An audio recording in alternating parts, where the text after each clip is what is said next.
ele está conectando. Eu acho que começou. Então, vamos lá. Gente, boa noite. Muito obrigada pela presença de todos. Estamos aqui, então, a comunidade escolar da Escola Coronel Raul Maitá Vila Nova, para um bate-papo que eu acho que é muito necessário, muito importante, com o Dr. Bira. O Dr. Biratã, ele é professor da USP, ele é um médico pneumologista do Instituto do Coração e do Hospital das Clínicas. Ele veio aqui para tentar esclarecer algumas dúvidas que a gente possa ter e também para apresentar o cenário, como é que está o cenário da Covid-19 para a gente, da pandemia. Então, antes da gente passar a palavra para o Dr. Bira, eu gostaria de agradecer o Diego, que passou o contato do Dr. Bira. O Diego faz parte da equipe da Luna, que é candidata a vereadora de São Paulo. Também queria agradecer a todos os professores, a professora Roberta, ao Ricardo, que é o pai do Ernesto, que está ajudando muito a gente também nessa nossa mobilização. E também gostaria de, para iniciar, ler um texto aqui que eu acho que me pegou hoje de manhã, eu acho que vai caber aqui nesse nosso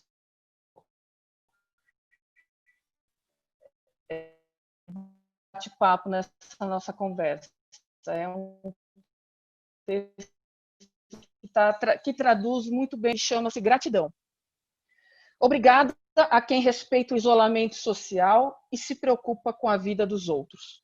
Esse, então, é o título do texto. Meu caro leitor desconhecido, minha cara leitora desconhecida, obrigada.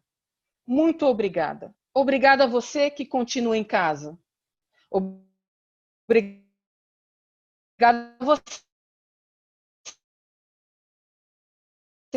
que tem de sair para e protege os outros. Obrigada a você que também sente falta de abraços apertados, mas sabe que os abraços devem aguardar. Obrigada a você que sente falta dos olhares cúmplices dos amigos, mas, por enquanto, só encontra esses olhares no Google Meet ou a 2 metros de distância por trás das máscaras, porque por trás das máscaras também se olha e se enxerga. Muito obrigada a você, adolescente, jovem e estudante, que continua sendo responsável. Sabemos que para você está muito difícil ficar em casa. E sabemos também que se hoje podemos contar, poderemos também contar com você no futuro. Obrigada e perdão por tudo a você, criança pequena, que está sofrendo tanto. Obrigada e perdão por tudo a você, idoso, que está sofrendo tanto. Obrigada a você que sente falta de sair à noite, se embebedar, paquerar, transar, pois aqueles que estão em casa não são monges budistas orando e meditando, mas sabem que também haverá melhores tempos para fazê-lo.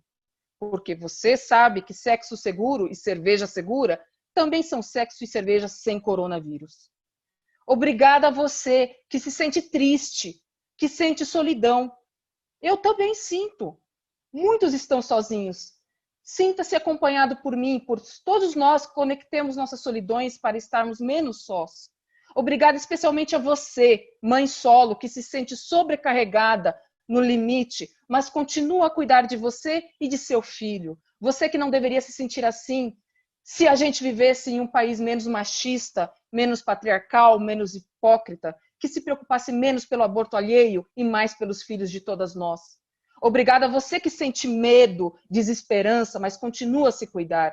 Obrigada a você que sente asco deste governo, náusea, que sente dor no estômago a cada declaração criminosa de Jair Bolsonaro negando a doença, mas mesmo assim sabe que não deve desistir de lutar pela sua saúde, a de sua família e a saúde de todos nós. Obrigada a você, a quem aqueles que se aglomeram em bares e praias chamam de otário ou histérico, porque eles estão se divertindo, aproveitando a vida, e você está jogando a sua no lixo, ficando em casa. Eu continuarei a ser uma histérica e uma otária. Muito obrigada a você, que, ainda exausto, encontra um tempo para ajudar semelhantes com maiores dificuldades que as suas, Sei que vocês são muitos, embora invisíveis. Este país não é só o país de Bolsonaro, o país do ódio. Também é o país que vocês fazem mais digno a cada dia. Obrigada. Obrigada sempre a você, médico, enfermeira, técnico hospitalar, vocês que estão cuidando de todos nós. Muito obrigada a você, professor, professora. Continuarei a ocupar os espaços que tenho para pedir que as escolas só abram em condições de segurança sanitária, não só pelas crianças, mas também por vocês. Meu mais sincero obrigada do fundo do meu coração, das minhas entranhas. Quem dera houvesse mais gente como você. Eu lhe devo a vida e lhe estarei eternamente grata. Então, gente, eu passo a palavra agora para a professora Roberta, que vai explicar como que vai ser como vai funcionar o nosso bate-papo. Então, vamos lá. Boa noite a todos. Nós vamos fazer o seguinte, o doutor Ubiratã vai ter o tempo da palavra dele, de exposição, e assim que ele terminar, nós abriremos para alguns questionamentos, ok? Os questionamentos serão feitos via chat. Então, qualquer pergunta ou pedido de palavra, alguma coisa, vocês vão colocando no chat que os hosts que estão aqui na organização vão anotando e a gente passará para o doutor Ubiratã para ele poder estar respondendo, tá bom? Então, sempre via chat que a gente vai estar fazendo os nossos questionamentos, tá bom? Então, passo a palavra agora para o doutor Ubiratã e boa noite a todos. Bom, boa noite a todos. Obrigado pelo convite, poder conversar com vocês sobre o tema da pandemia do coronavírus, provocada pelo coronavírus, né? Preliminarmente, eu acho que uma coisa importante, estamos falando com escola, professores, alunos, pais, a comunidade escolar, é que por que nós temos essa pandemia, né, no mundo? Ou seja, quais são as possíveis razões que devem nos motivar a pensar que é possível que ocorram outras pandemias. Que nós já temos convivido com situações, com algumas doenças infecciosas que estavam em desaparecimento, como a malária, a febre amarela e mesmo a dengue, né? Ou seja, nós cuidamos de uma grande devastação ambiental no mundo todo e, apesar das evidências crescentes sobre isso, há ainda muita negação e falta de providência de governos para poder recuperar a devastação realizada, áreas devastadas e impedir a devastação de novas. Vocês têm visto as queimadas no Brasil recente, na região do Pantanal, da Amazônia, e mesmo aqui na faixa do litoral brasileiro, área do mar, etc. Além da devastação, há uma produção, um modo de viver que implica num consumo energético muito grande e um conjunto de procedimentos que tem mudado o clima no mundo. E essa mudança climática da temperatura, com devastação ambiental, e uma coisa que é boa, mas como nós fizemos as duas coisas ruins antes, coisa que é boa, que eu digo que é passear, viajar, troca de comércio, de experiência, as pessoas se locomovem. Nós temos 7 bilhões e 800 milhões de habitantes em todos os países, na Terra como um todo. E cada vez mais nos últimos 20, 30 anos, as pessoas estão circulando mais dentro dos países e entre países. E na medida que eu tenho devastação, redução de matas, de condições de habitat, de vivência das espécies, de vários tipos da fauna, ou seja, dos bichos, etc., em geral, e também da vegetação, eu vou mexendo nesse desequilíbrio e facilitando com a movimentação, eventualmente, o espalhamento de vetores e doenças que estavam restritas a determinados locais entre as centenas de países da terra, né? Então, isso é uma questão central e importante a gente ter isso em mente e sermos uma comunidade ativa para que os nossos governos do município, do estado, da União façam a sua parte para evitar novas tragédias como essa que nós estamos vivendo atualmente. Nós estamos hoje com 34 milhões de pessoas infectadas no mundo todo, 4 milhões e 800 no Brasil, 1 milhão de pessoas morreram já no mundo todo, 144 mil no Brasil. O Brasil tem 2,7% da população e quase 15% dos casos e dos óbitos. Ou seja, uma desproporção comparado com a população global, nós temos menos que 3% e temos quase 15% de pessoas infectadas e de pessoas que morreram. E a capital de São Paulo, dentro do Brasil, o estado de São Paulo tem 1/4 dos casos brasileiros e a cidade de São Paulo 1/3 do estado.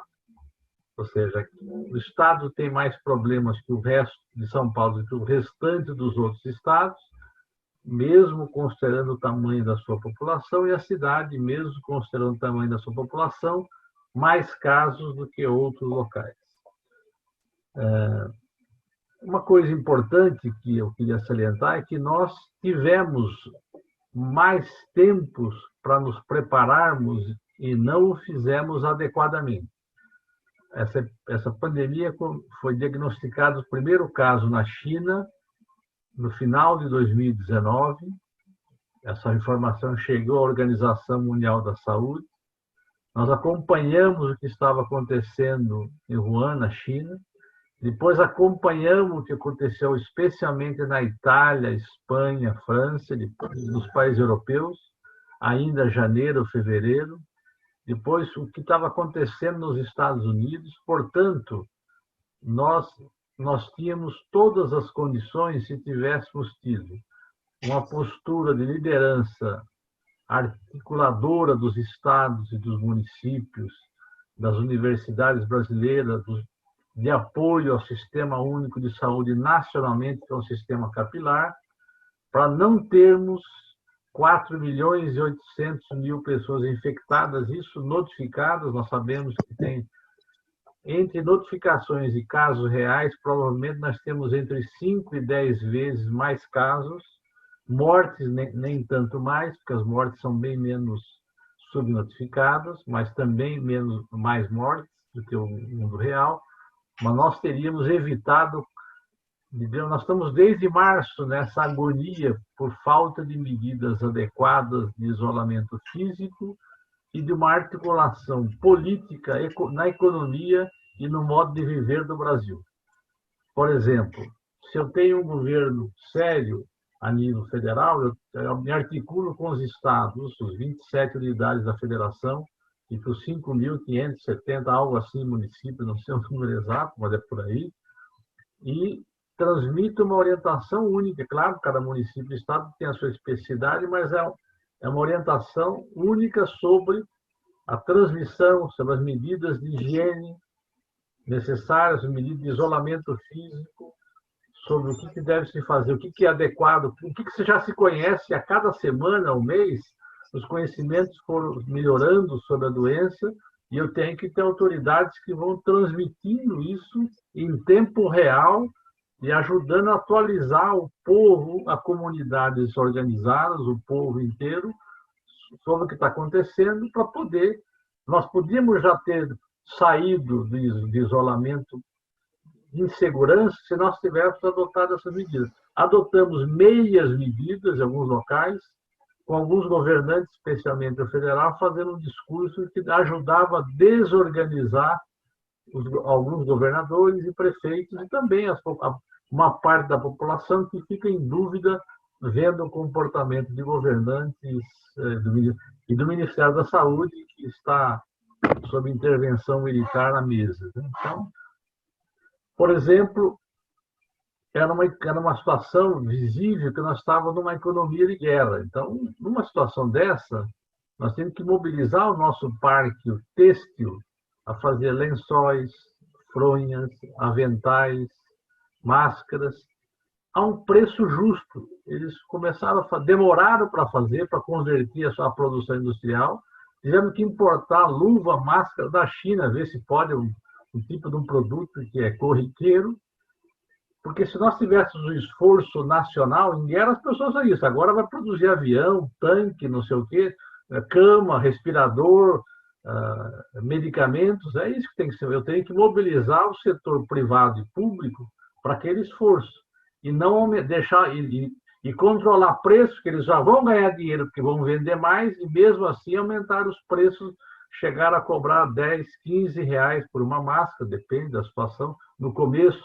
Num país que é o principal produtor de álcool, não tinha álcool gel, ou seja, então você não tinha uma coordenação, é uma situação de uma incompetência junto com um descrédito que a doença era um problema grave para os brasileiros, tanto é que nós estamos com 144 mil pessoas que morreram e não precisavam ter morrido essa quantidade. Claro, uma quantidade menor, nós podíamos ter, veja, comparada com a população da Espanha ou da Itália, da França, esse país tem entre 50 e 60 milhões de habitantes, nós estamos com muito mais óbito. Então, nós precisamos, e tivemos condições de preparo, poderíamos ser preparados mais cedo que eles. Isso não foi feito.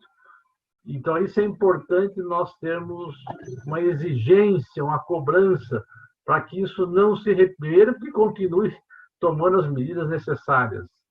E que isso não se repita no país, como, claro, não deve se repetir no mundo como um todo, mas nós estamos aqui e tratando de pressionar nas diversas esferas de governo para que essa situação não se repita, com prejuízo para a vida das pessoas, para o emprego. Com isso, nós elevamos o emprego a taxas absurdas, o subemprego, a redução de salários, e nesse quadro de maior dificuldade, também continua uma política de redução de direitos, né? Que é as pessoas já em dificuldade, já desempregadas, já ganhando menos, e se pensa ainda em retirar direitos, né? Para as pessoas viverem pior ainda do que foi o impacto da pandemia num país que já vinha em uma situação de economia muito ruim nos últimos 3, 4 anos, principalmente, né?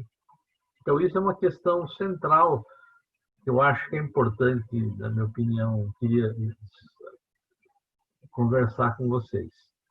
E por que isso poderia ter sido diferente? As cidades, os países, as medidas de isolamento são necessárias porque o vírus transmite de pessoa a pessoa. Quando eu estou falando aqui, quem está na minha frente, eu estou emitindo sem saber, ou sabendo gotículas, microgotículas, que podem contaminar pessoas que estão próximas. Ou se eu tossir, ou se eu espirrar, ou se eu suar o nariz, ou se eu pôr a mão e depois dar a mão para a pessoa e ela inadvertidamente pôr na boca, no nariz ou nos olhos. Especialmente crianças fazem muito isso, mas também os adultos.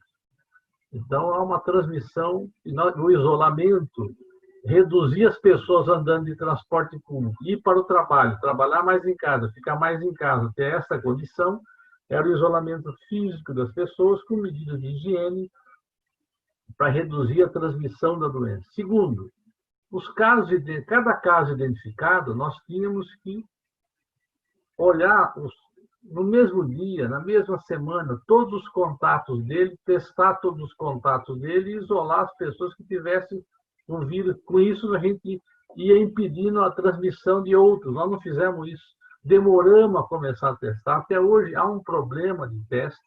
Porque se eu tenho uma pessoa infectada, por exemplo, é o caso da escola. Se eu detecto a escola, se estivesse funcionando a pleno vapor com os 420 alunos, os professores, os funcionários não professores, depois que tem um caso, aquela pessoa, com quem ela teve contato? Ela teve contato com a classe inteira. Então, a classe inteira tem que ser monitorada, fazer teste isolado para saber se aparecer mais algum, eu vou também fazer quem é os contatos desse outro. É assim que funciona a chamada vigilância epidemiológica e sanitária no mundo, para que eu consiga identificar rapidamente os casos, porque se eu identifico rapidamente os casos, eu faço com que essa pessoa fique tossindo, espirrando, conversando menos tempo com outras pessoas e, portanto, reduz a velocidade de transmissão. E a velocidade de transmissão não é para não lotar a UTI, isso também é. É porque nós não queremos as pessoas fiquem doentes e morram, porque não é só uma questão de ter leito de UTI, é porque é uma doença que mata as pessoas, uma parte delas. Nós estamos com 144 mil. Se ela fosse apenas um resfriadinho, a gente não tinha essa preocupação. É que ela é uma doença que, numa parte importante, as pessoas ficam muito doentes e uma parte dos muito doentes morrem. E morre uma parte de pessoas acima de 60, principalmente acima de 50, 60 anos. Claro que, se você pegar nos Estados Unidos e alguns países europeus, morreram muito velhinhos em asilos, em casas de repouso. Aqui também é possível que tenha acontecido isso. A gente não tem números adequados. É uma política higienista nessas situações, como os velhinhos dão gasto para a Previdência e gasto de saúde para muitas famílias e para o Estado, os Estados recorrem, muitas famílias recorrem a isso.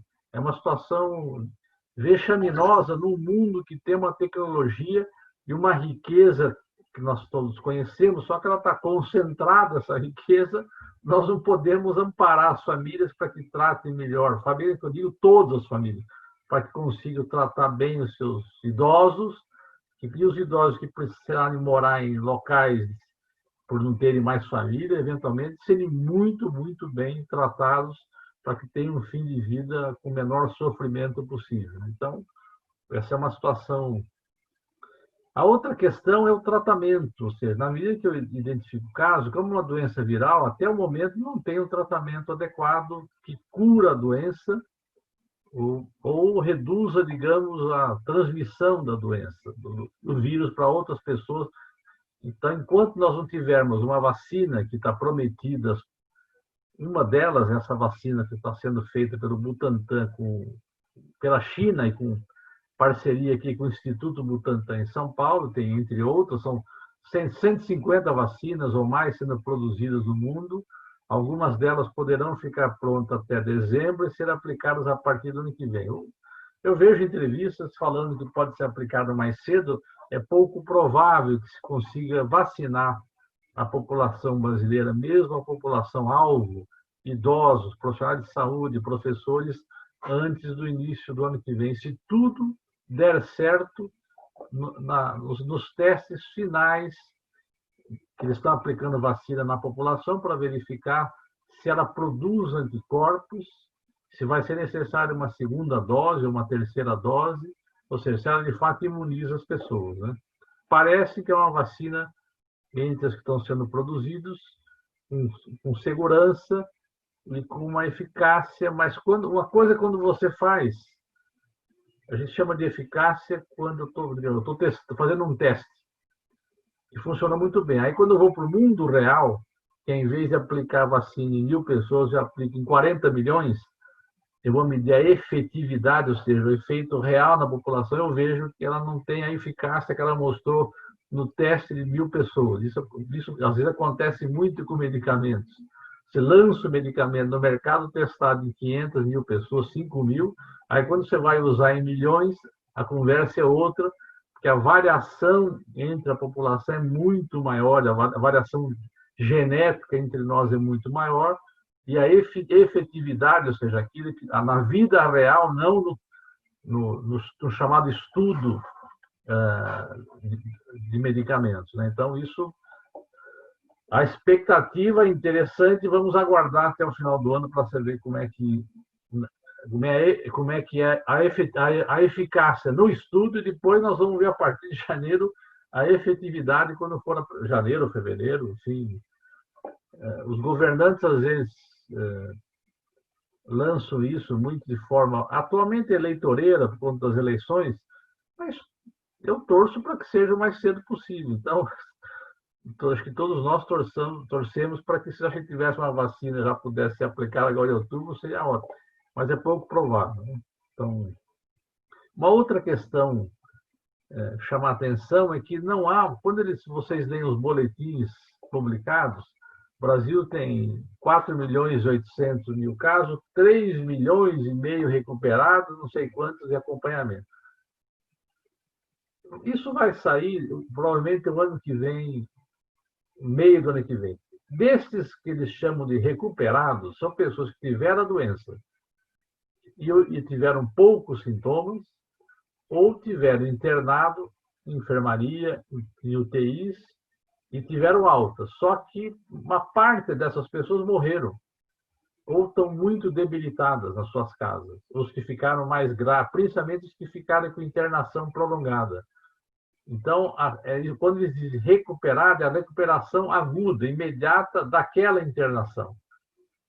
Muita gente, os estudos vão mostrar isso claramente o ano que vem. Ou seja, desses 4.800.000, uma parte deles que ficou internado, foi para a UTI ou internação prolongada, ficou com sequela, essa parte, e outra faleceu durante esse período, de vários problemas. Porque estava muito frágil a musculatura. Eu perdi 14 quilos, por exemplo, e fiquei 25 dias internado. Não conseguia tomar banho, não conseguia ir até o banho, tudo, entendeu? Então, e eu sou médico, pneumologista, contratei uma fisioterapia que ia na minha casa, comprei suplemento proteico, peguei com orientação com uma nutricionista do hospital, que eu trabalho lá há 23 anos, e a população pobre em geral vai gastar R$4.000 a mais por mês, de repente, com fisioterapeuta, com suplemento proteico? Não. Eu sugeri na época, logo para o que está acontecendo comigo, todo mundo que foi internado ou teve a doença tem que ser. O SUS, a atenção à saúde, tem que ir na casa ver se a pessoa pode ficar na casa dela. Se não puder ficar, devia ter mantido os hospitais de campanha para recuperar as pessoas que saíram internadas até elas estarem andando direito, comendo. Porque quando você fica internado, entubado, não sei o quê, você engasga tudo que você come, pode ter pneumonia, porque você engasga e aspira alimentos sólidos ou líquidos. Se você não mora numa casa que você tem que subir escada, você pode cair pela fragilidade, ter fratura, tudo isso tem que ser olhado. Eu lembro que, quando eu tive alta no início de junho, eu falei em várias conversas como essa, e também com gestores de saúde de municípios, sobre essa questão. Ou seja, recuperado, o que significa isso? É certo? Ou seja, uma parte das pessoas, a grande maioria que é pobre, precisa ver se ela pode ficar em casa, se não fica no hospital de campanha desse, ou a prefeitura alugar hotéis, porque às vezes a casa da pessoa mora 5, 6 pessoas em 2 cômodos, cozinha, um banheiro e um quarto para várias pessoas, nas diversas áreas periféricas das grandes cidades do Brasil, né? De São Paulo, inclusive. Então, você tem que dar esse suporte. Isso não foi feito agora, passado um tempo que eles estão começando a fazer isso agora muito estranhamente, muito atrasadamente. Sempre bom que façam, tentando entrar em contato com as pessoas para ver como é que estão passando, mas isso é na última semana, poucos dias que estão fazendo isso. É bom que façam sempre atrasado, mas tudo que poderia ser feito antes teria abreviado a mortalidade que está ocorrendo com pessoas que tiveram alta hospitalar numa condição muito fragilizada. A doença pode dar problema no pulmão, no coração, no fígado, nos rins, neurológicos, e algumas pessoas ficam com problema psíquico, ficam com pânico, com um monte de problemas que precisam ser ajudados para transitar, sair da situação e voltar para a vida normal, para trabalhar, para viver com a sua família. Enfim, todo mundo quer voltar à vida mais normal possível. E o Estado precisa ser o grande operador desse esforço. Como falei no começo, se tivesse esse esforço nacionalmente, isso seria muito facilitado. Não teve, nós estamos com essa dificuldade que temos hoje. O problema das escolas, veja, nós estamos vendo, qual é o problema da escola?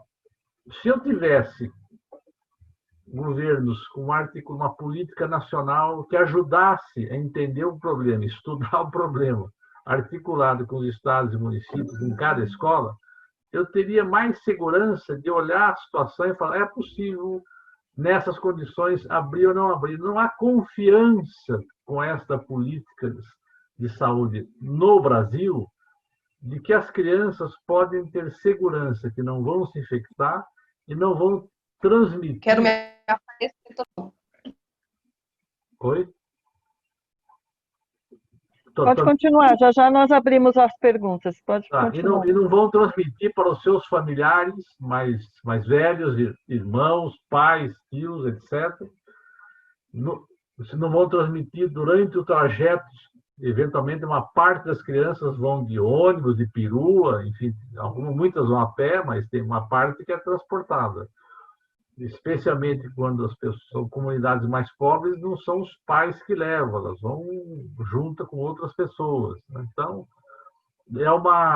e as crianças, não vale a pena, sem ter segurança, você colocar em risco o óbito, mesmo que as crianças morrem menos do que os velhos, é evidente. Os dados mostram isso.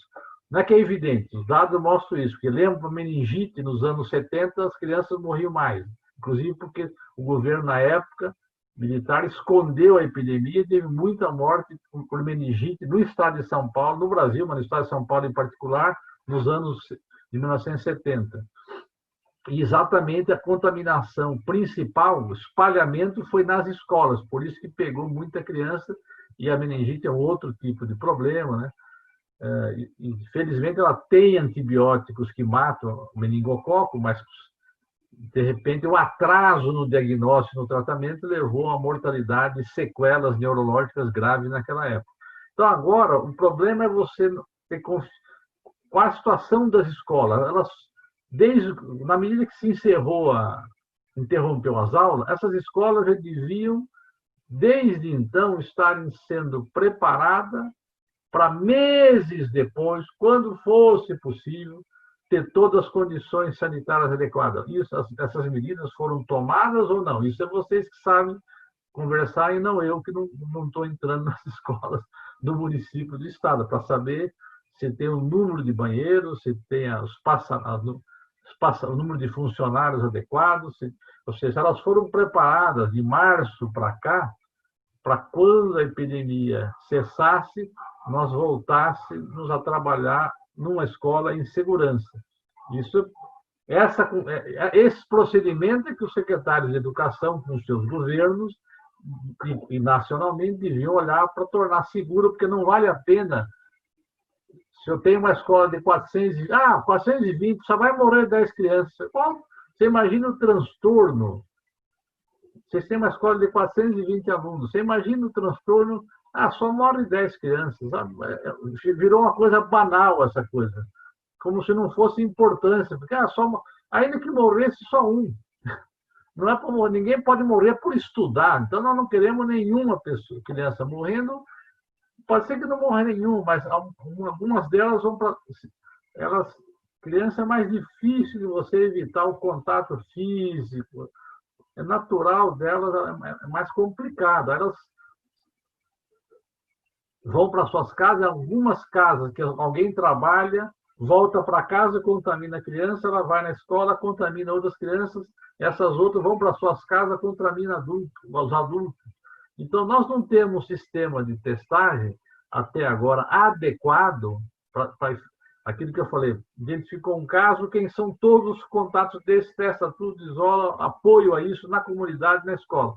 Além do que eu conversei algumas conversas como essas, já há alguns meses, muitas escolas têm uma estrutura física de funcionários limitada para uma adequada política que você possa retornar, ainda mais com incentivo, com discursos de pessoas, de governos e de médicos também, irresponsável, que fala que a doença não é tão importante, que eu posso tomar cloroquina, enfim, umas bobagens que cria confusão numa parte das pessoas. Não é que as pessoas são ruins, aquele cara não é ignorante, é que nós temos uma ignorância instalada no país, estado e nas pessoas, que confunde, na cabeça dos humanos, de nós todos, é complicada. Se a gente, em vez de ajudar a esclarecer, ajuda a confundir a nossa cabeça, cria mais desavença, mais desconfiança, fica mais difícil conseguir, numa comunidade, numa escola, numa comunidade determinada, implantar medidas, porque tem alguém que fala, isso aí pode ficar sem máscara, não precisa usar. Isso é uma bobagem que vocês estão fazendo, é desnecessário, né? Então, apesar dos... Felizmente, nós estamos com menos casos, em geral, no Brasil, em alguns estados. De repente, alguns estados, como o Amazonas, você viu que voltou a subir. Vocês estão vendo a Espanha voltou a subir, a França voltou a subir, a Alemanha. Então, nós temos que ter todo o interesse em acabar, em reduzir, mas para acabar com a pandemia, as medidas eu tenho que ainda tomar todos os cuidados possíveis, não o contrário. A lógica da economia tem que ser subordinada à vida e não a vida das pessoas subordinada à lógica da economia a qualquer custo. Então, nós temos que... Os bancos continuam ganhando dinheiro. Vocês viram que vários milionários no mundo todo e no Brasil ganharam mais dinheiro esse ano com a pandemia, as ações das suas empresas, o que eles produziram. Então, nós temos... Essas pessoas precisam ser chamadas à responsabilidade pelos governos, por todo mundo, para ajudar a população a se sair melhor desse desastre, que além da doença, tem um desastre econômico, social, pelo que ela causou numa sociedade que já vinha com problemas de emprego, de salário e de redução de direitos, piorando progressivamente a qualidade de vida e deixando de criar nos jovens. Vocês trabalham com crianças pequenininhas, então não é o caso, mas você imagina a cabeça dos adolescentes do ponto de vista de perspectiva de estudo, de futuro. Há uma confusão instalada muito grande, né? Bom, é isso que eu queria, em princípio, falar. Estou disposto aí a responder algumas perguntas no que eu puder, me souber. Ok, muito obrigada. Eu acho que o Dr. Bira ele expôs muito bem o nosso panorama, explicou direitinho. Eu acho que esse tipo de fala ajuda muito a gente a tentar, né, entender realmente o que está acontecendo, porque isso, o que o Dr. Bira falou, e realmente existem pessoas irresponsáveis que estão dando informações que não sabem exatamente o que fazer. O que a gente faz? Realmente a escola está pronta ou não para receber os alunos? Vocês como pai, como mãe, estão também prontos para mandar os seus filhos para a escola? Tem segurança nisso? Eu, como professora, posso dizer que não tenho. Não tenho porque eu conheço como a minha escola está. Eu sei isso que o Dr. Bira falou, da questão da quantidade de funcionários, da questão, né, dos instrumentos, da questão da ventilação. A escola tem que estar preparada para isso. Então, a gente tem que tomar muito cuidado antes de tomar qualquer decisão. Então, agora nós abrimos o espaço para as perguntas. Quem, por favor, tiver alguma pergunta para fazer para o Dr. Bira, se manifeste, que aí a gente passa a palavra e a gente continua com o nosso bate-papo. Por favor, gente.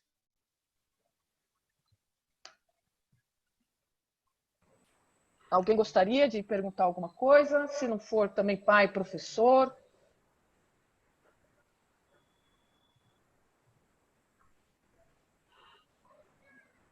Professora... Oi, a Patrícia. Oi? A Patrícia quer falar, então pode abrir o seu microfone, fica à vontade. Doutor Bira, um prazer. Muito obrigada, né, por esse esclarecimento. Obrigada aos professores também. A minha dúvida é o seguinte, uma vez que houver a opção dos pais de mandar a criança, como os pais em casa vai monitorar se a criança não está voltando com o vírus, ou como que a gente consegue trabalhar no acolhimento da criança uma vez que ela foi para a escola? Como que eu vou conseguir detectar, né? Porque uma coisa que aconteceu recente aqui na minha família foi o irmão do meu cunhado, ele foi trabalhar, o colega dele estava, né, com o corona, e parece que ele fez o exame e deu positivo. Então, ficou-se na dúvida quanto aos familiares que estavam ao redor. Em que momento eu devo de fazer não tendo o sintoma, em que momento eu devo de fazer o exame? Em que momento sei lá, é muito confuso. A gente fica meio perdido em que momento eu devo de ir até o hospital, o que eu devo de fazer, que ação devo tomar. Eu respondo cada uma, vocês que... Respondo cada pergunta, vocês querem? Pode ir respondendo, por favor. Veja, os sintomas em crianças, especialmente, é mais difícil porque elas tendem a ser menos sintomáticas do que os adultos. Elas transmitem a doença, mas elas têm menos febre, menos dor no corpo, menos alteração do odor e do gosto, né?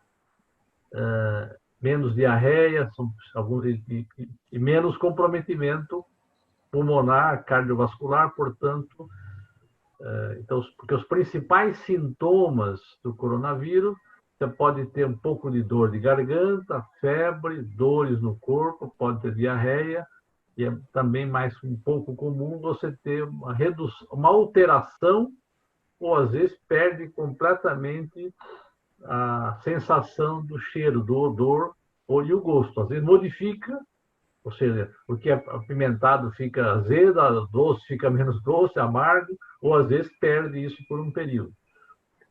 Então, e claro, a falta de ar quando há o comprometimento pulmonar. Quando você tem um contato com uma pessoa infectada, normalmente, e ela transmite para você o vírus, isso depende da quantidade de vírus que você inala.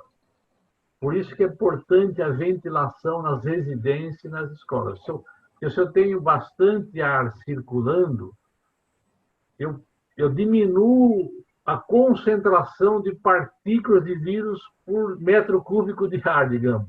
E essa diluição reduz a possibilidade das pessoas. Menos gente vai se infectar. Claro que você tem um vírus, alguém vai, mas aí se eu estou diluindo, estou com janela aberta, etc., isso é muito importante. Então, o problema da criança é que ela é pouco sintomática, então ela chega em casa, você faz uma série de perguntas e ela não dá importância para aquilo. Então, o ideal, numa comunidade, numa escola, mesmo quando for voltar em toda a segurança, é você fazer toda semana testes no nariz e na garganta em toda a sala de aula num grupo de crianças. Toda semana. Você vai fazendo, porque de repente você pega... Eu tenho uma sala com, sei lá, 15, 20 alunos. Aí eu faço sorteio. Claro, se eu tiver sintomas, eu já faço naquela. Mas estou falando numa classe que não tem sintomas. Aí, durante toda a semana seguinte, repete de novo.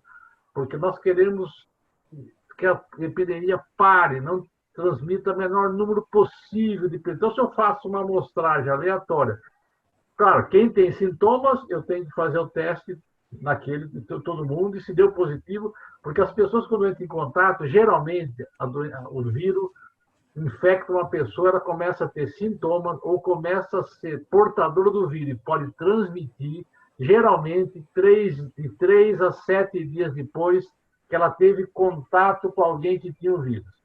Demora uns 3 dias para o vírus entrar no nosso nariz, na mucosa respiratória, se multiplicar e ele poder, ao falar, ao tossir, ao espirrar, transmitir. Não é em 24 horas que isso ocorre, demora uns geralmente 3 a 7 dias. Depois do 7º, 8º dia, o nosso corpo já está produzindo anticorpo e ele começa a transmitir menos, não é que ele não transmite. Até 10, 12 dias ainda transmite. Mas o grande momento, a grande quantidade de vírus que ele expele quando fala, quando tosse, é entre o 3º e o 8º dia, na média. Algumas pessoas ficam expelindo um pouco mais, por isso você tem que dar uma folga e falar, fica em casa 12 a 14 dias, né, quando você teve sintomas, por exemplo, porque algumas pessoas ficam transmitindo mais tempo. Então, você dá essa margem de erro do desvio padrão ou do percentil 95, fica 14 dias se você está isolado, se possível, se você foi diagnosticado com o vírus, né? Então, eu não vejo uma maneira... Veja, claro, se tem alguns desses sintomas que eu te falei, febre, dor no corpo, alteração do intestino, alteração do gosto, dor de garganta, e aí, claro, são sintomas que você olha e monitora para poder falar, meu filho precisa fazer o teste que ele está apresentando. A outra coisa, como política da educação, nas escolas, você fazer toda semana testes amostrais. Outra coisa, o teste que tem que ser feito é o do nariz e da garganta, que você tira com um cotonete e tenta identificar depois se tem pedaço do vírus, é o RNA do vírus, é um vírus de RNA, o coronavírus, você multiplica ele pela uma enzima transcriptase reversa para você conseguir identificar se tem o vírus ou não. O teste do soro, do sangue, veja, tem muito problema com esse teste. Ele é importante se eu quiser estudar, por exemplo, a sua escola tem 420, essa escola, 400. Aí eu vou fazer, digamos, um teste sorológico, escolher o teste bem feito, para ter uma ideia de quantas pessoas já tiveram contato com o coronavírus. Aí 10%. Ninguém tem sintoma, eu tenho 10%, e eu vou repetir esse teste daqui 2 semanas, fazendo o teste do nariz numa amostra, como eu estou falando para vocês. E o teste do soro serve para mim, a cada 2 semanas, saber se eu estou aumentando a prevalência. Não, ele não serve para uma pessoa. Por exemplo, se um de vocês, que não tem sintoma nenhum, vai fazer o teste, se ele der positivo, não significa nada, e se ele der negativo, também não significa nada. Para uma pessoa que não sabe se teve contato e não tem sintomas, ele tem pouco valor preditivo, positivo ou negativo, como a gente usa em linguagem epidemiológica. Ele é importante porque eu estudo uma comunidade, uma escola inteira, todas as escolas fazer esse teste. E cada 2 semanas eu repito esse teste, porque o anticorpo demora de 1 a 2 semanas depois que eu me infecto para começar a ser detectável no sangue, por exemplo. Por isso que eu falo, você deve fazer a cada 15 dias, 2 semanas, colhe uma gotinha de sangue e testa todo mundo. E toda semana eu faço uma amostra na escola de PCR, sorteio na mesma classe toda semana, até eu verificar como as crianças têm uma mesma família, as famílias geralmente têm um hábito meio parecido, tá certo? Depois de uns meses fazendo isso, eu vou conseguindo identificar casos e controlando a doença, e aí surge a vacina, a gente controla isso. Fora, se eu não fizer isso, eu vou correr o risco. E eles não estão dispostos a fazer. Eu não estou dizendo que a minha sugestão não tenha outras sugestões semelhantes ou melhores. O que eu digo é que não pode ser pior do que a minha. Pior, menos, tem que ser melhor as medidas que dão a maior proteção para as crianças e para as famílias e para os funcionários. Isso vale para os funcionários. Quando eu estou falando de testar criança, numa escola que tem X professores, merendeira, etc., tem que também ter o mesmo procedimento. Claro que o adulto, como ele tem mais sintomas, nós temos que ter um outro tipo de questionário de monitoramento do corpo da escola funcional com relação à criança, que os pais podem ajudar muito a monitorar e falar, olha, meu filho precisa fazer um teste porque ele apresentou isso. Mas, independente de sintomas, eu recomendaria isso. Ok. Carla, você tinha pedido só uma coisa, é caro. Veja, os caras gastam dinheiro com muita coisa, então tem que gastar com isso. Nós estamos para preservar a vida das crianças e das suas famílias, né? E se eles controlarem o preço abusivo que os laboratórios cobram, isso tinha que ser uma medida solidária no país. As empresas já ganham dinheiro, que vão fazer muito teste, mas não precisam ficar ricos de uma hora para outra. Tem que entender que a população não tem dinheiro, o país não é rico para rasgar dinheiro. Então, eles têm que reduzir a margem de lucro, até porque vão vender muito kits, muitos testes, né? Então... Ok. Carla, você pediu a palavra e depois o Ricardo. Tá. Boa noite a todos. Boa noite, doutor. A minha dúvida é a seguinte. Nós tivemos, um tempo atrás, uma palestra com uma pediatra, né? Para tentar orientar nesse retorno, quando ele realmente acontecer. Está previsto para novembro, né? A minha dúvida é a seguinte: nós temos crianças que são consideradas, na minha opinião, grupo de risco, porque meu filho é um deles, né? Ele faz acompanhamento pneumológico, ele faz tratamento. Essas crianças que têm problemas respiratórios, que não têm tratamento, que não fazem acompanhamento, mas que a gente sempre sabe que estão doentinhas com facilidade, problemas respiratórios, problemas do pulmão, elas voltando para a escola, eu não diria que elas são o grupo de... Aliás, a pergunta é essa: elas seriam um grupo de risco, como os idosos, ou não? Porque eu ouvi que elas não seriam um grupo de risco, né? Nós ouvimos em uma formação que não tinha problema nenhum essas crianças irem. E aí eu pergunto, elas são ou não? Elas correm ou não um risco de ter a doença e numa forma mais agravada numa internação em estágio grave ou não, ou até mesmo pegar essa doença e ter além de transmitir, ficarem debilitadas de uma maneira muito forte? Veja, as crianças se infectam e transmitem. E elas têm menor manifestações porque a capacidade da reação imunológica da criança é menos exacerbada, menos agressiva para o seu corpo do que um adulto. As crianças, qualquer pessoa que tem uma doença crônica, às vezes tem uma criança que tem algumas doenças pulmonares ou doenças cardíacas, isso tem que olhar o que é isso, né? Genericamente, mas em potencial, se ela pega a doença, ela é uma criança fragilizada e pode ter mais sintomas do que uma outra, porque os recursos dela para combater o vírus, digamos, uma pessoa que tem asma desde pequenininha, o pessoal chama de bronquite asmática, ela tem os brônquios, se ela tem essa doença, ela tem os brônquios inflamados, então os mecanismos de defesa, não só contra o coronavírus, mas também para a gripe, para outras situações, são inferiores a uma criança que não tem. Então, elas têm que tomar mais cuidado, ser preservada. O que eu vou fazer? Eu tenho que ter uma estratégia. Eu tenho que olhar nas escolas, eu tenho 5%, 2%, quem são as crianças que têm problemas que eu preciso ter uma estratégia diferente do conjunto. Será que essas vão voltar, não vão voltar? Quando voltar? Não sei quando, se é janeiro, fevereiro. O pessoal está falando em voltar agora, eu sei que tem essa política aí no estado, né? No município aqui está, acho que indefinido, me parece, é isso, né? E então, agora,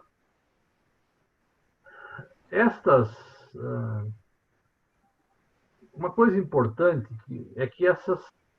Você queria dar um exemplo específico de alguma doença específica? Não, né? Para chamar a atenção de alguma coisa?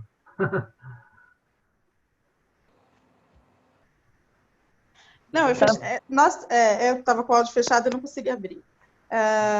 Eu tenho meu filho mesmo, que estuda na escola. Além de eu ser professora da escola, eu também tenho um filho matriculado na escola. Né? E eu tenho um outro pequeno em casa, então provavelmente se voltar eu também teria que voltar. E o meu pequeno é grupo de risco, né? Ele foi afastado inclusive no início. A pneumologista afastou no início. Ele tem, eu não sei falar a nomenclatura certa da doença, mas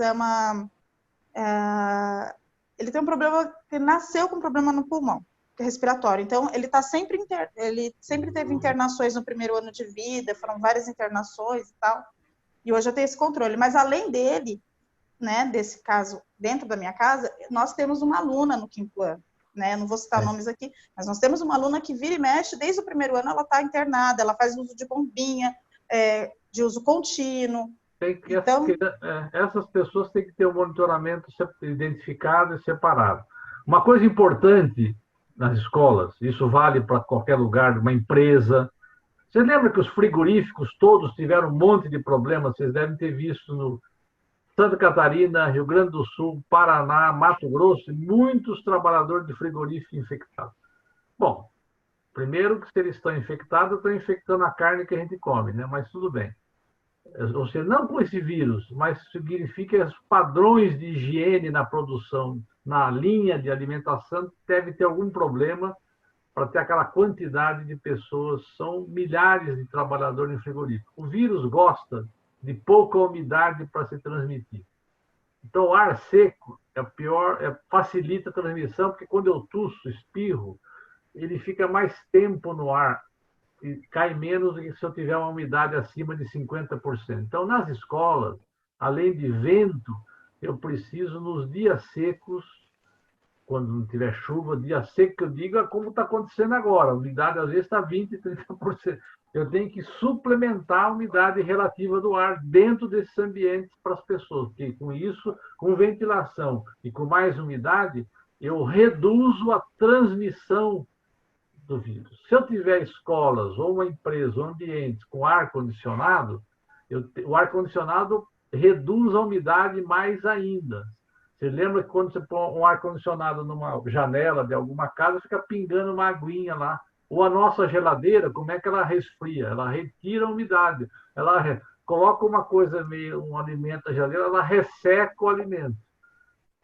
Tá certo? Então, toda vez que eu tenho eu tenho que ter boa ventilação. E se eu tiver que ter ar-condicionado, muito cuidado.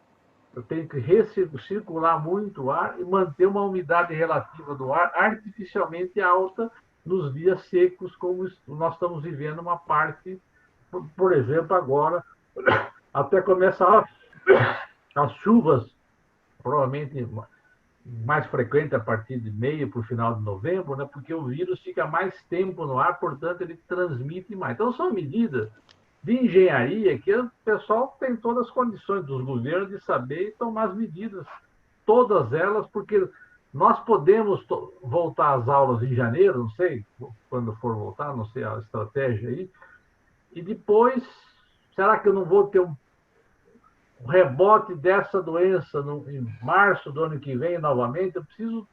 Eu preciso, é uma doença tão grave, que já matou 144 mil pessoas, que eu preciso pensar hoje, agudamente, no curto prazo, e pensar no médio e longo prazo. Eu não quero ficar, de repente, eu controlo hoje, daqui a um mês tem um pico de novo. Eu quero uma solução permanente. Então, nós temos que ter essa estratégia.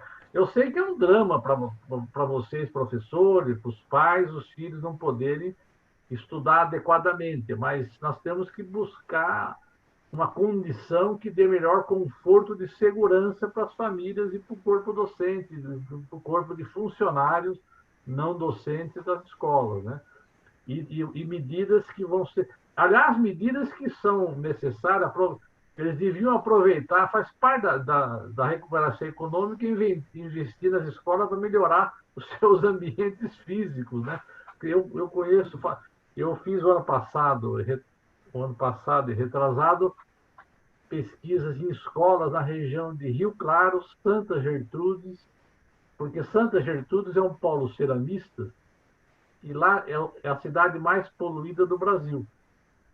E eu estudo o efeito da poluição do ar na função pulmonar. Então, eu fui com a equipe do INCOR, ficamos nessa cidade avaliando a função pulmonar de adolescentes com 14 a 17 anos e crianças com 8 a 10 anos, que nasceram nessas cidades e moravam lá, para ver o impacto dela em cidades mais poluídas, Santa Gertrudes, como, por exemplo, comparada com São Pedro, que fica mesmo na região e não tem fábrica cerâmica nenhuma, né?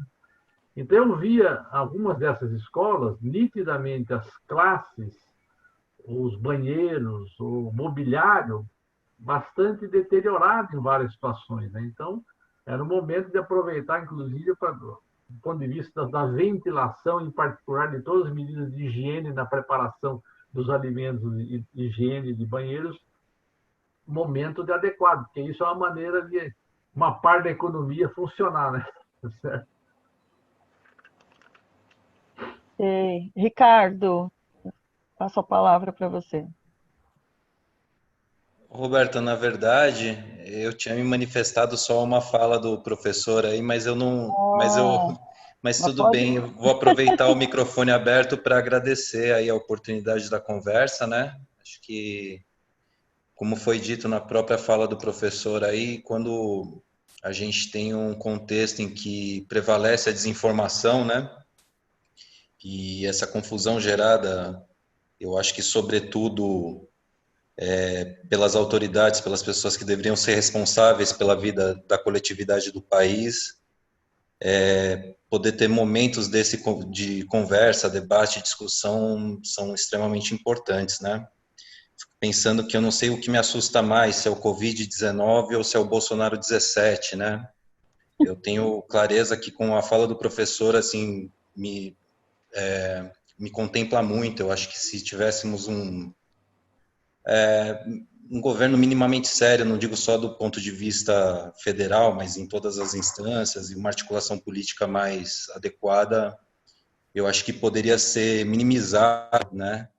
Parabenizo também porque o professor lembrou uma coisa que pouca gente tem dito nesses debates, nessas conversas, nessas lives, que é o peso da destruição ambiental, né? Eu particularmente tenho trabalho com povos indígenas e tenho observado com muita tristeza um outro efeito dessa pandemia, que além da destruição que está sendo ainda mais acelerada nesse momento, a gente tem a contaminação de comunidades tradicionais indígenas com muita força e com pouco recurso para o cuidado. As instituições que deveriam cuidar da saúde dessas pessoas, elas estão sucateadas, né? Se a gente pensar na FUNAI, na CESAI, nos distritos sanitários.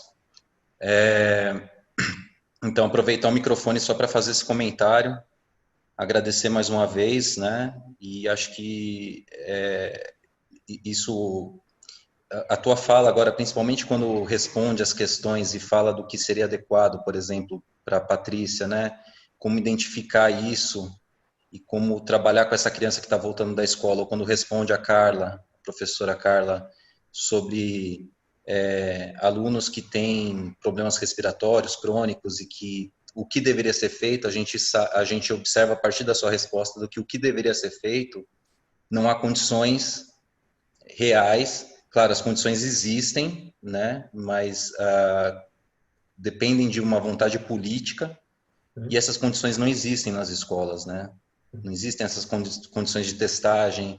Quer dizer, se a gente pensar numa realidade que a nossa escola ainda até que bem estruturada, mas pensar numa realidade que escolas que não têm banheiro, sabonete adequados, não tem o espaçamento, né? 32 crianças numa sala de aula, quer dizer, isso é uma aglomeração maior do que qualquer boteco ou supermercado que a gente vê lotado hoje em dia.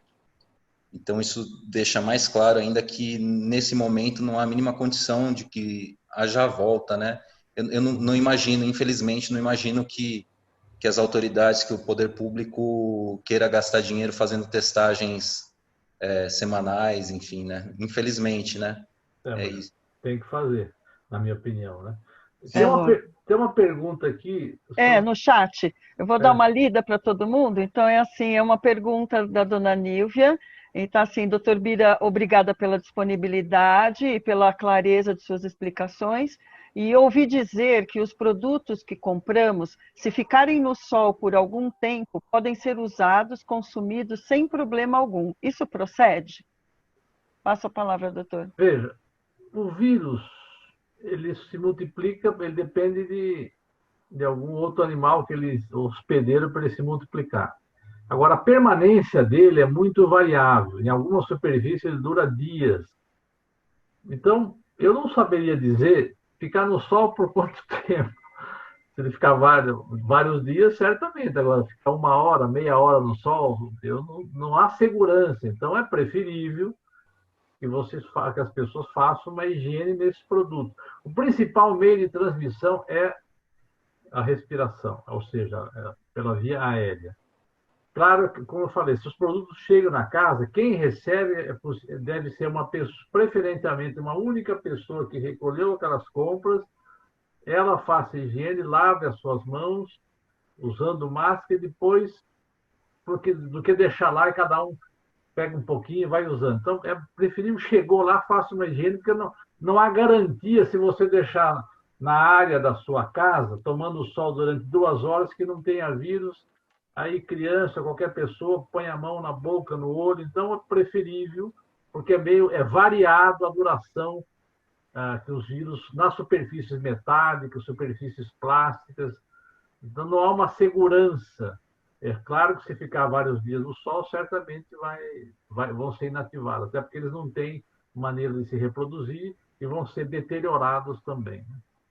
mas eu recomendo não esperar dentro das suas residências, esperar ele morrer sozinho, porque isso não há garantia do tempo necessário.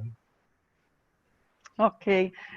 Nós vamos passar agora, assim, temos mais duas questões, com a mãe da Bia e depois com a Noêmia, mas aí nós vamos encerrar por conta do horário que o doutor Bira tem um outro compromisso, então aí a gente encerra, então vou fazer só mais essas duas perguntas, então eu passo a palavra para a mãe da Bia e depois Noêmia fica a sua vez, tá? Boa noite. Boa noite, doutor. Obrigada também pelos esclarecimentos, tá? A minha questão seria em relação às crianças com doenças crônicas. Assim, no meu caso, né, eu tenho duas, né, uma com lúpus e o outro que tem asma, né? E, assim, com relação a essas reinfecções também que estão ocorrendo, né, que está aí a dúvida se existe ou não.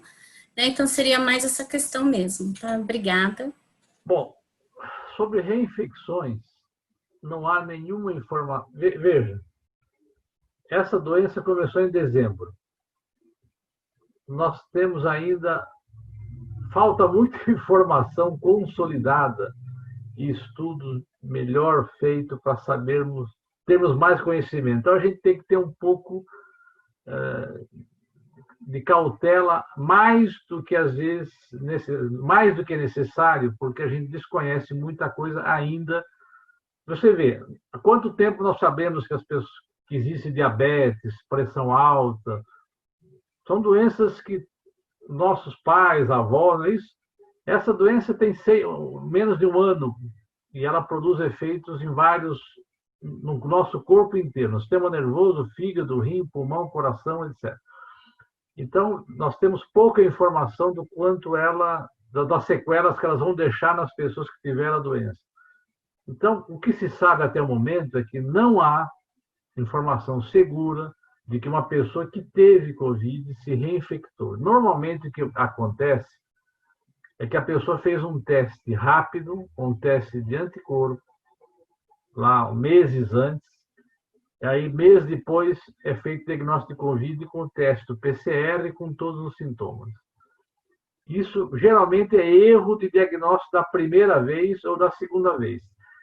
Tem um caso de Ribeirão Preto que se suspeita que possa ser, um caso na China que pode... A gente conta nos dedos da mão, e olha que eu estou falando que nós tivemos milhões de casos no mundo todo. Só no Brasil, 4 milhões e 800. Então, quem teve Covid...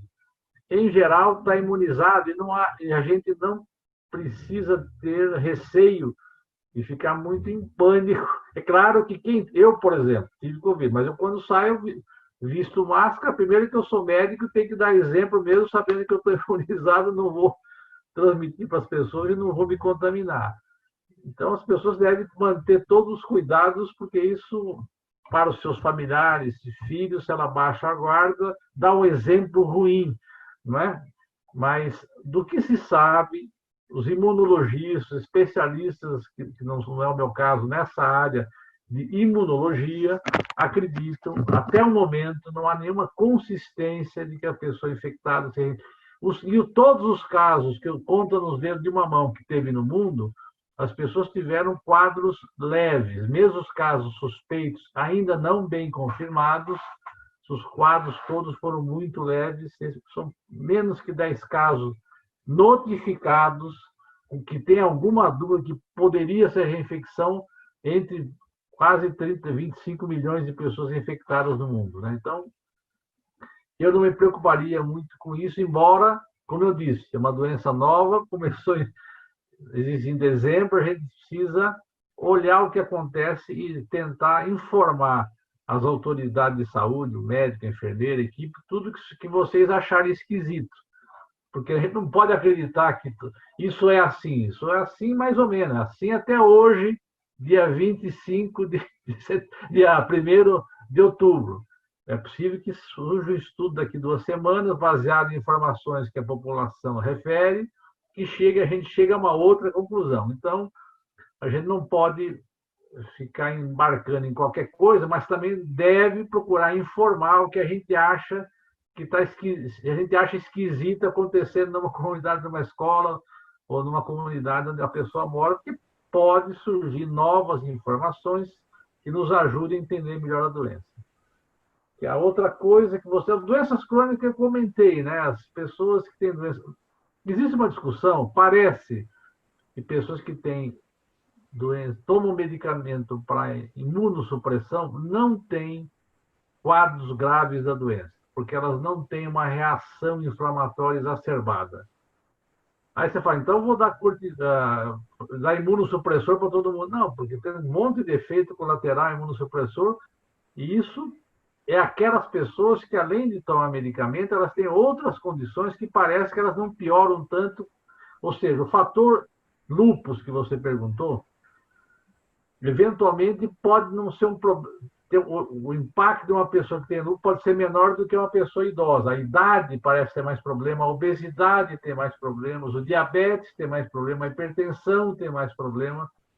Sobre essas doenças um pouco mais raras, se tem pouca informação. Então, eu prefiro, como orientação para os pacientes que têm lúpus, artrite reumatoide, falar, olha, você se preserve tanto quanto, você não deve pegar essa doença, porque não tem estudos demonstrando que você vai ser pior do que um outro que não tem a doença, mas também não tem estudo que demonstra que não. Então, é melhor você, tendo uma doença crônica, se preserve ao máximo, porque embora ainda... Porque como as doenças são mais raras, né, você tem menos gente com lúpus do que com diabetes, do que com hipertensão.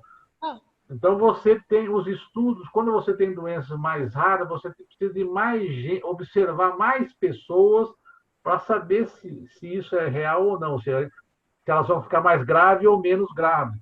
Essa informação não existe ainda, que elas vão ficar mais graves ou menos graves. A nossa orientação é que as que têm doenças crônicas, mesmo essas raras, preserve ao máximo, porque a gente não sabe, e algumas dessas doenças que elas têm, como o lúpus, são doenças que, em alguns casos, são doenças graves, que elas precisam ficar medicadas há muito tempo, pode ter problema renal, e o vírus, por exemplo, pode atacar também o rim. Então, a recomendação, eu selecionaria numa escola crianças, por exemplo, que têm essas doenças e teriam um olhar especial, porque na falta de informações, de estudos precisos, nós temos que proteger. Ok? Ok, Noemi, a sua pergunta. Boa noite. Doutor Bira, muito obrigada pela sua disponibilidade, por todos os esclarecimentos. A minha dúvida é a seguinte: haverá dentro da escola uma sala de aproximadamente 64 metros quadrados que ficará reservada para casos suspeitos. Então, a criança está com tosse, está reclamando que está com uma dor de garganta, a gente vai aferir a temperatura e está lá com 37,9. Então, nós vamos retirar essa criança da sala de aula e colocar nesta sala reservada até que o responsável venha buscá-la. Suponhamos que no determinado dia, 3 crianças estejam com casos suspeitos, a gente vai colocar naquela sala. Com certeza ficará um adulto, um profissional da escola, tomando conta daquelas crianças para não manter o contato físico. A minha dúvida é, o distanciamento dentro desta sala de 1,5 metro, as crianças e o adulto responsável de máscara, sabendo que na escola nós temos luvas, álcool gel e as máscaras são nossas, caseiras, as máscaras de pano. Até que ponto é seguro esse ambiente de uma sala reservada para 3, 4, 5, 10 pessoas lá dentro? Obrigada. Veja, uma coisa é 1, 2, outra coisa é 10 pessoas. Primeiro que o funcionário que vai ficar fazendo isso tem que usar avental, luva, máscara N95 e, eventualmente, uma máscara que recobre a face, o funcionário. E as crianças, todas elas com máscara, e até, se diz, até a família chegar. Né? Isso, digamos, quando voltar a funcionar nas condições ideais. Aí, né, começa a ter sintoma naquele dia, até a pessoa levar embora. A sala tem que ser aerada, tem que ter o funcionário com N95, avental, luva, tá certo, propé para isolar o sapato, tem que ter tudo isso. É como, onde é que menos morre, onde é que menos médicos se infectam? Na UTI. Os médicos menos se infectam no hospital. Eu me infectei andando lá no Incoro. Na UTI não tem nenhum, na nossa intensivista, eu não fui internado e me trataram, não tem nenhum médico infectado. Porque se usa o máximo de cuidado. Nesse caso, tem que ter o máximo de cuidado. Se eu vou criar uma sala para isso, eu vou criar uma UTI, entre aspas, não é uma UTI.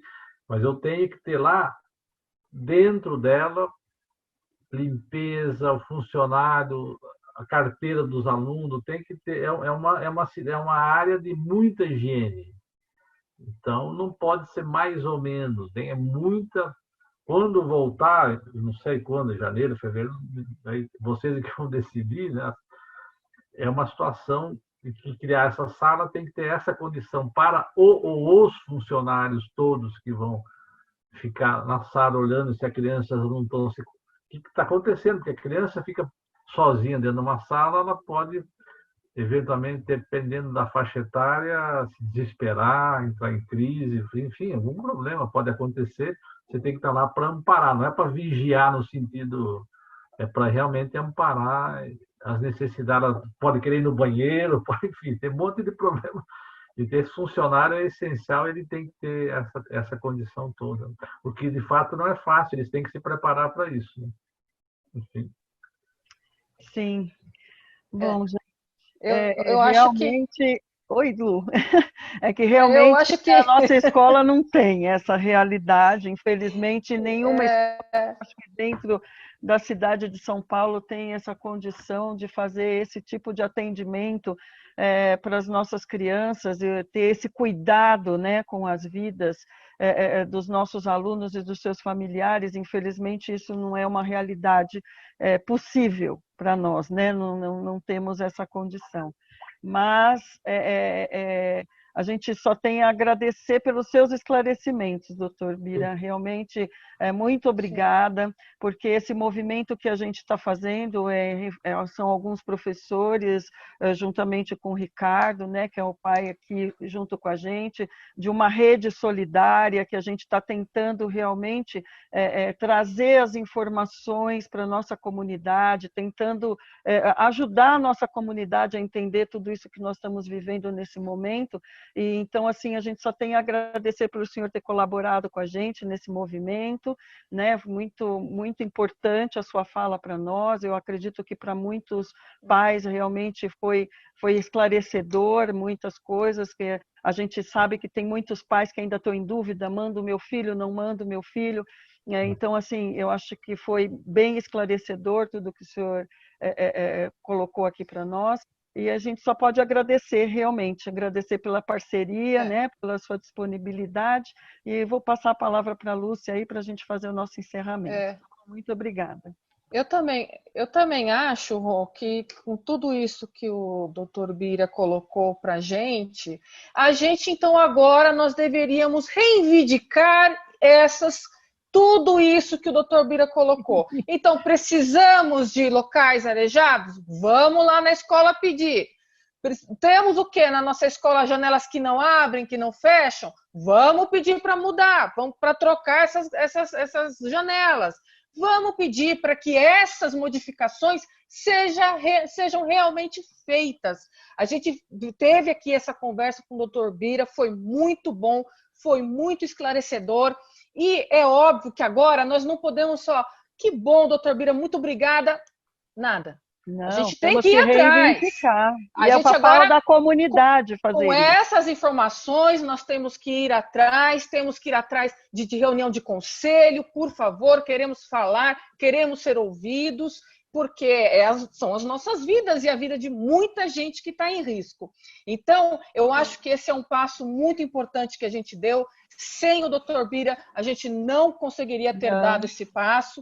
é um degrau e agora cabe a gente continuar essa luta, continuar a resistência, continuar pela vida, porque nós queremos voltar sim, viu, doutor Bira? É o que a gente mais quer. A gente quer voltar para a escola, mas nós queremos voltar com o mínimo de segurança.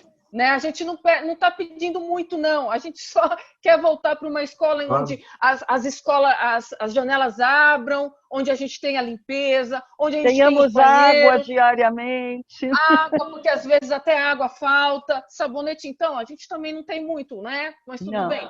Mas, assim, muito obrigada mesmo, doutor Bira, pelo seu tempo, pela sua disponibilidade. Eu acho que, assim, ajudou bastante. Nós temos essa reunião gravada, vamos compartilhar e aí vamos ver se chega a mais pessoas, inclusive de outras escolas, para a gente poder ajudar nesse movimento. Muito obrigada mesmo. E muito obrigada a todo mundo e eu passo a palavra para o senhor também fazer as suas considerações finais.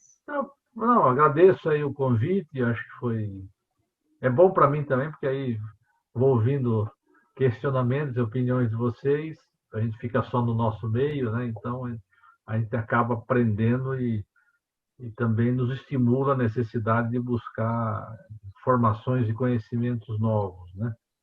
Eu acho que vocês, de fato, eu acho que deve evitar voltar às aulas em condições inadequadas, mas uma das maneiras de ter força para resistir a essa pressão é lutando para que eles implantem medidas que eles não querem fazer a todas elas, né? Querem fazer parte delas, né? Que não são suficientes. Porque aquilo que eu falei, não interessa, o problema, pelo menos para mim, como pessoa, né? Nem como médico, é que nós não queremos uma morte, não é que nós queremos, 5 mortes, tudo bem, nós não queremos ninguém, nenhuma criança e nenhuma família que se contamine e venha alguém ter um caso grave, falecer ou ficar com sequela por conta de um problema não resolvido que poderia ser prevenível, né? Então, nós temos que fazer esse esforço grande, porque isso, eu repito, é uma situação que nós estamos vivendo hoje, pelo que acontece no país, no mundo, temos que evitar situações semelhantes no futuro. Não podemos viver nós vamos criar uma sociedade de neuróticos, né? além das consequências reais da doença, do desemprego, também uma sociedade de estresse, né? Por ficar sempre em condições de uma certa insegurança, e vamos reduzir a sociabilidade, que é a questão fundamental da vida em sociedade, as pessoas se abraçarem, conversarem, sair. Nós perdemos já muito isso nos últimos anos com a internet, né? Já isolamos um pouco, né? Então, especialmente o adulto, jovem, todo jovem sai, criança, adolescente, e quando ele termina a faculdade e começa a trabalhar, muitos jovens viram adultos e constituem suas famílias, ele reduz aquele círculo de amizades que ele tinha antes, vai ficando cada vez menor, que ele vai tendo que arcar com os compromissos da família. Então, a sociabilidade, ouvir o contraditório, ouvir opinião diferente, ter paciência, tudo isso vai reduzindo muito, porque eu vejo isso nos médicos, né? Então, quem praticava esporte, atividade cultural, etc., tudo vai reduzindo para manter sua condição de família funcionando, e muitas vezes é massacrante e reduz toda aquela atividade que é importante para a vida em sociedade, né? Então, obrigado aí, espero que tenhamos sucesso nessa luta de todos nós. Um abraço a todos. Sim, obrigada, doutor Bira. Tivemos aqui no chat bastante agradecimentos da sua participação aqui com a gente. Muito obrigada mesmo por isso. E a importância dessa comunidade se unir para que a gente possa estar juntos, né, realmente trabalhando contra as coisas que realmente estão erradas aí nesse percurso que nós estamos enfrentando, né? Então, muito obrigada pela sua participação, viu? Uma boa noite a todos. Boa noite. Obrigada, boa noite. E obrigada. Gente, obrigada a todos que puderam participar, que vieram. Uma boa noite.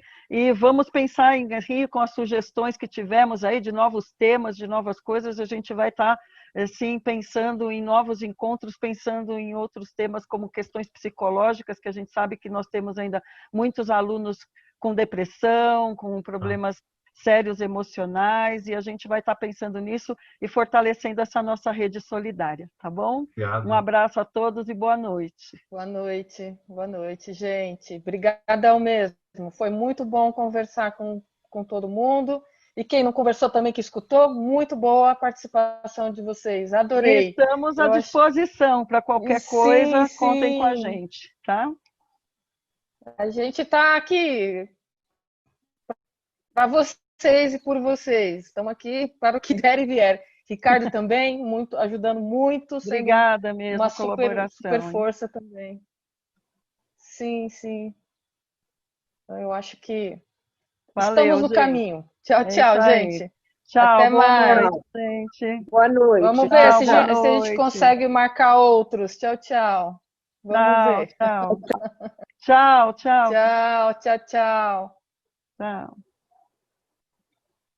Tchau, gente. Até mais.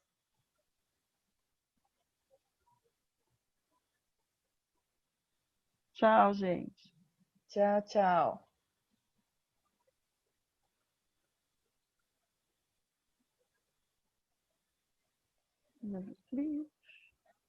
Isso aí, Rô. Eu vou desligar aqui a gravação, tá? Sim. Aí a gente vê como a gente faz, Lu, para depois a gente divulgar para as